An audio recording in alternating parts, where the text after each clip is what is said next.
दोस्तों, आज से हजारों साल पहले कदीम यूनान यानी कि एंशियंट ग्रीस में एक मैला कुचैला सा शख्स लोगों को रास्ते में रोककर अजीबो गरीब सवाल पूछा करता था। वो लोगों से पूछता कि कभी तुमने सोचा है कि तुम क्यों पैदा हुए हो? आखिर तुम्हारी जिंदगी का मकसद क्या है? एक अच्छी जिंदगी क्या होती है? और क्या कभी तुमने ये जानने की कोशिश की कि तुम कौन हो? इन गहरे सवालों को सोक्रेटिक क्वेश्चंस कहते हैं, क्योंकि वो मैला कुचैला सा शख्स कोई और नहीं बल्कि द ग्रेट सोक्रेटिस था।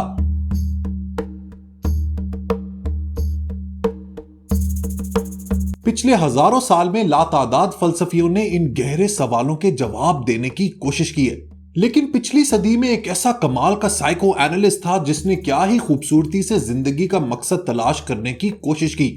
उसने इस बात को साबित किया कि जिंदगी के टफ तरीन हालात में भी इंसान आगे बढ़ सकता है, लेकिन शर्त यह है कि इंसान की जिंदगी में एक एंकर होना चाहिए, एक मीनिंग होनी चाहिए।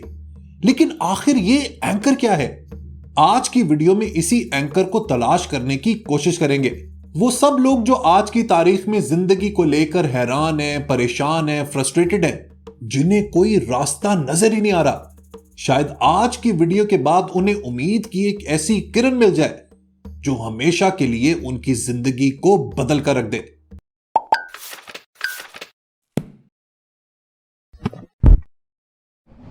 दोस्तों, हिटलर को कौन नहीं जानता? He was ruthlessly brutal. लोगों को अजियत देकर मारने में वो एक एक्सपर्ट था। वो ये सब इनह्यूमन हरकतें करता था अपने कंसंट्रेशन कैंप्स में, जहां कैदियों को शदीद बुरी हालत में रखा जाता था। ऐसा ही एक कैदी था डॉक्टर विक्टर फ्रैंकल, जिसको हिटलर की नाज़ी फोर्सेस ने कैद किया था ऑशविट्ज में मौजूद कंसंट्रेशन कैंप्स में।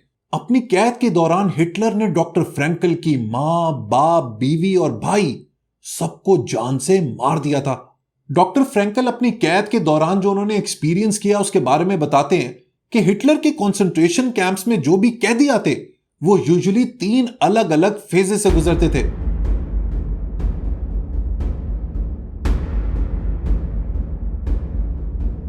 पहले फेज में जब इन कैदियों को इस खूनख्वार जगह पर लेकर जाया जा रहा होता तो उनमें डर की बजाय एक शौक की कैफियत होती। इस शौक में उन्हें यकीन ही नहीं होता कि उनके साथ कुछ बुरा हो सकता है। वो अपने आप को कन्विंस करने की कोशिश करते हैं that everything will be all right. जब वो इन कैद खानों में एंटर होते तो कुछ कैदियों की लेफ्ट पर लाइन बनाई जाती और कुछ की राइट पर। इनमें से एक लाइन को इमीडिएटली मार दिया जाता और दूसरों से जेल में शदीद मेहनत करवाई जाती। दोनों लाइन में खड़े हर शख्स को यह लगता कि वो बच जाएगा। इसको दोस्तों साइकोलॉजी की जबान में कहते हैं delusion of reprieve. Doctor Frankl कहते हैं कि इनिशियली हर कैदी इस डिल्यूजन ऑफ रिप्रीव से गुजरता, जिसमें उसको लगता कि बाकियों के साथ जो भी बुरा हो रहा है वो उनके साथ नहीं होगा। लेकिन आहिस्ता आहिस्ता जेल में इतनी ब्रुटैलिटी देखने के बाद वो अपनी उम्मीद खोने लगते और एक वक्त ऐसा आता जब उन्हें मौत जिंदगी से बेहतर लगती। उनमें से अक्सर लोगों में सुसाइडल टेंडेंसी आ जाती और कुछ लोग सुसाइड कमिट करने की कोशिश भी करते। अपनी कैद के दूसरे फेज में वो इतनी ज्यादा अम्बात देखकर इमोशनली डल हो जाते। इस फेज में मौत से डर की बजाय उनका फोकस सर्वाइवल पर होता। मसलन अक्सर औकात ख्वाब में वो खाने को देखते या उन चीजों के बारे में सोचते जो कंसंट्रेशन कैंप्स में लिमिटेड थीं। इसकी एक रूथलेस मिसाल आप इस बात से समझे कि जब इन कैद खानों में टाइफस आउटब्रेक हुआ और कैदी इस बीमारी से एक के बाद एक मरने लगे तो बाकी कैदी उनकी मौत पर मातम मनाने की बजाय उनको फिक्र ये होती कि वो उन कैदियों का खाना खा लें, उनके जूते चुरा लें और उनके जिस्म पर जो कपड़े हैं वो उतार कर खुद पहन लें। इस फेज में कैदियों के लिए कोई फ्यूचर नहीं होता, कोई मुस्तकबिल नहीं होता। There was no end of time. तीसरे स्टेज में वो प्रिजनर्स, वो कैदी जो खुशकिस्मती से इन कंसंट्रेशन कैंप से बाहर आ जाते हैं, उनके लिए जिंदगी एक बहुत बड़ा चैलेंज होती है। वो जब आजाद होते हैं तो उन्हें समझ ही नहीं आती कि ये आजादी क्या है। It looks unreal for them. उनके जज्बात बिल्कुल मर चुके होते हैं। वो ना प्लेजर एक्सपीरियंस करते हैं और ना जॉय।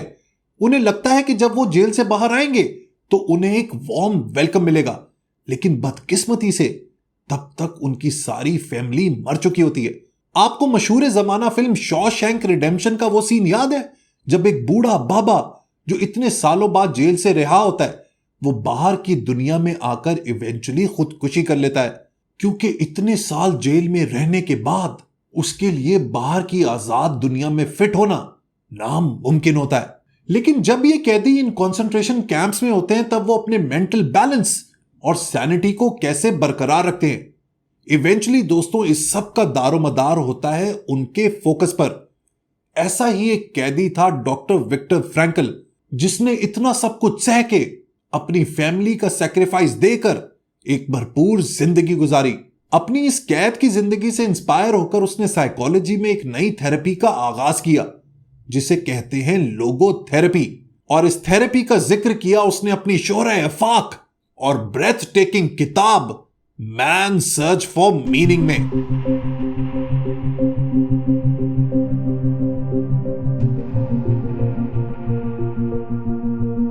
लेकिन आखिर ये लोगोथेरेपी क्या है, जरा इसको डिस्कवर करते हैं। दोस्तों शायद आप लोगों ने कभी नोटिस किया हो कि संडे के दिन आपको अक्सर औकात थोड़ा बहुत वक्त मिल जाता है और इस वक्त में आप अपनी जिंदगी के बारे में कॉन्टेम्पलेट करते हैं, सोचते हैं। आप सोचते होंगे कि आखिर मैं जिंदगी में कर क्या रहा हूं।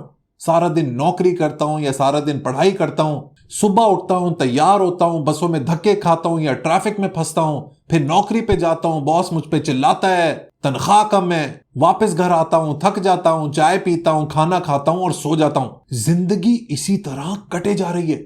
जिंदगी में कोई मकसद है ही नहीं। There is no meaning attach to life. इसको दोस्तों अगेन साइकोलॉजी की जबान में कहते हैं संडे न्यूरोसिस। और ये जो आपके अंदर एक हॉलो किस्म की फीलिंग होती है ना, जिसमें आपको आपका वजूद बेमकसद लगता है, इसको कहते हैं एग्जिस्टेंशियल वैक्यूम। दोस्तों ये जानते हैं क्यों होता है? ये इसलिए होता है क्योंकि आप जिंदगी में उन सोक्रेटिक क्वेश्चंस के ऊपर सोचते ही नहीं है जिनका जिक्र मैंने वीडियो के स्टार्ट में किया था। लोगोथेरेपी दोस्तों ऐसी ही एक कमाल की थेरेपी है जो आपको आपकी जिंदगी का मकसद तलाश करने में मदद करती है। It helps you find the anchor in your life. अब दोस्तों आपने मेरी बातें बहुत गौर से सुननी है। You need to concentrate. Doctor Viktor Frankl Friedrich Nietzsche के कोट से बहुत इंस्पायर्ड था and I absolutely love it. He who has a why to live for can deal with any how. वो शख्स जिसके पास जिंदगी के क्यों का जवाब है, जिसको अपने वजूद की एग्जिस्टेंस का, अपने पर्पस की मालूमात है, वो जिंदगी से ये सवाल नहीं करता कि मैंने कोई भी काम कैसे करना है। उसके लिए रास्ते खुद ब खुद बनते चले जाते हैं। Isn't it simply fascinating? क्या ही जानलेवा बात है। डॉक्टर फ्रैंकल लिखते हैं कि वो कैदी जिनकी जिंदगी का कोई मकसद नहीं होता था, जिनकी लाइफ का कोई पर्पस नहीं था, वो आहिस्ता आहिस्ता बीमार हो जाते और इवेंचुअली मर जाते। जबकि दूसरी तरफ वो लोग जो अपनी जिंदगी से कोई ना कोई मकसद जोड़ लेते हैं वो इवेंचुअली कामयाब हो जाते हैं। और मजे की बात यह है दोस्तों कि आपको आपकी जिंदगी का पर्पस अक्सर औकात तभी पता लगता है जब आप लाइफ के टफ तरीन टाइम से गुजर रहे होते हैं। ये चैलेंजिंग वक्त आपको एक ऐसी सीख दे देता है जो इवेंचुअली आपकी जिंदगी बदल देती है। लोगोथेरेपी के जरिए डॉक्टर फ्रैंकल ने हजारों लोगों को अपनी जिंदगी का मकसद तलाश करने में मदद दी।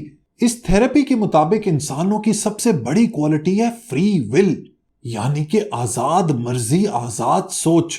इसका मतलब यह है कि हर शख्स के पास भरपूर आजादी है कि वो अपनी जिंदगी को अपनी टर्म्स पे अपनी मर्जी से गुजार सके।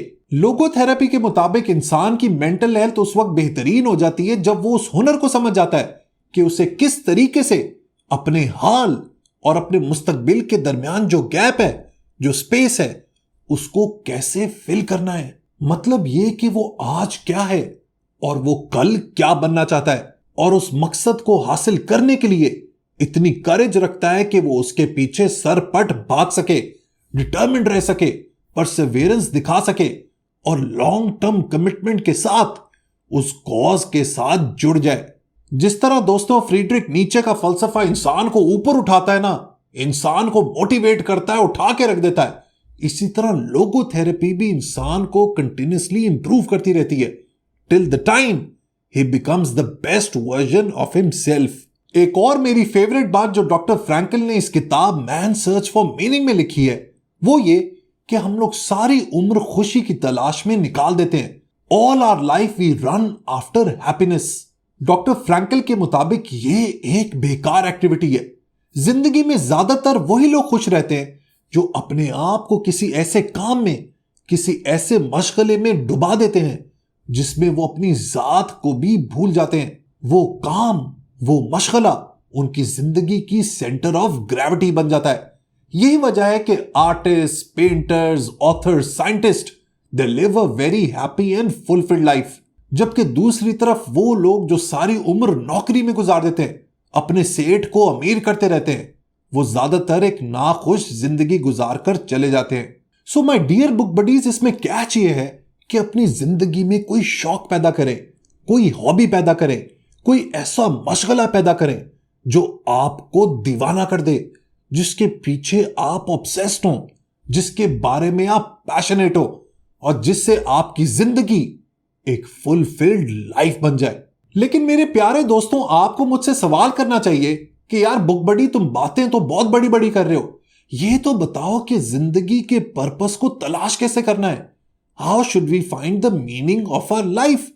तो इसका भी एक बेहतरीन तरीका मैं आपको बताता हूं। डॉक्टर फ्रैंकल क्योंकि एक साइकोलॉजिस्ट थे, तो जब भी उनके पास पेशेंट आया करते तो वो उनसे एक अजीबो गरीब सवाल पूछते। वो उनसे पूछते that why do you not commit suicide, तुम खुदकुशी क्यों नहीं कर लेते। डॉक्टर फ्रैंकल लिखते हैं कि अमेजिंगली और amusingly even the most depressed of persons had the answer to this question.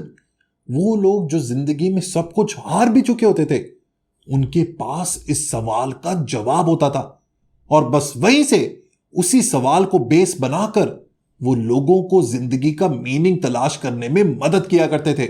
ये तो थी दोस्तों डॉक्टर विक्टर फ्रैंकल की बातें। अब मैं जरा आपको अपनी ऑब्जर्वेशन बता देता हूं। मैं जिंदगी में हजारों लोगों से मिल चुका हूंगा और मेरी ऑब्जर्वेशन ये है, मेरा मुशाहिदा ये है कि उनमें से ज्यादातर लोग, people in majority are living a meaningless and purposeless life. ज्यादातर लोगों को यह मालूम ही नहीं होता कि वो इस दुनिया में क्यों पैदा हुए हैं। What is the underlying objective of their existence. देखिए, हमारी जो जिंदगी है ना, उसका हमारे ऊपर एक कर्ज है और वो कर्ज हमें चुकाना है अपनी एफर्ट के जरिए, अपनी जिंदगी में तहरीक के जरिए, एक स्ट्रगल के जरिए जो आपके वजूद को इसी दुनिया में, इसी जिंदगी में ऊंचाई पर पहुंचा दे। और अगर अब तक आप इस मकसद को पहचान नहीं पाए तो आपने बिल्कुल नहीं घबराना, आपने परेशान नहीं होना कि यार मैं अब क्या करूं, क्योंकि दोस्तों ये एक ऐसी एग्जिस्टेंशियल फ्रस्ट्रेशन है जिसको आपने नरिश करना है, इसको प्रोटेक्ट करना है, इसको नर्चर करना है, इसको ग्रो करना है। क्योंकि अगर आप ऐसा करते रहे तो जिंदगी के किसी फेज में आपको इस सवाल का जवाब मिल जाएगा। हमेशा तलाश में रहें, क्यूरियस रहें।